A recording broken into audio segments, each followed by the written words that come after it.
काका मला वाचवा, काका मला वाचवा, काका मला वाचवा।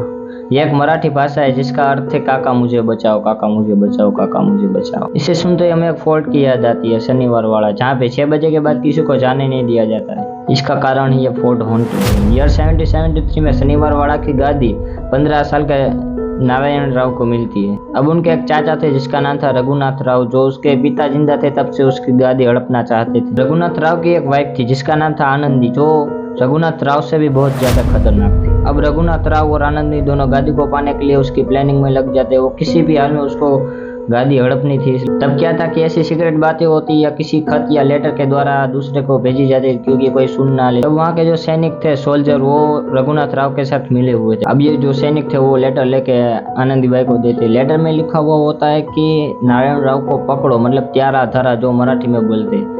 अब आनंदीबाई दिमाग लगाती और उसमें लिख देती है कि त्याला मरा, मतलब नारायण राव को मारो।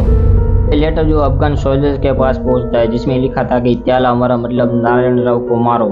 इसी मिसकम्युनिकेशन की वजह से अब अफगान सोल्जर्स हथियार लेके नारायण राव को मारने के लिए निकलते। नारायण राव सो रहा था और उसको पता लगता है कि कोई उसको मारने आ रहा है। वो पूरे महल में भागता है और बोलता है कि काका मला वाचवा, काका मला वाचवा, काका मला वाचवा। लेकिन वो जो सोल्जर्स होते वो पकड़ के उसको मार दे। कहा जाता है कि उस शनिवार वाड़ा में आज भी आवाजें सुनाई देती है कि काका मला वाचवा, काका मुझे बचाओ, काका मुझे बचाओ, काका मुझे बचाओ।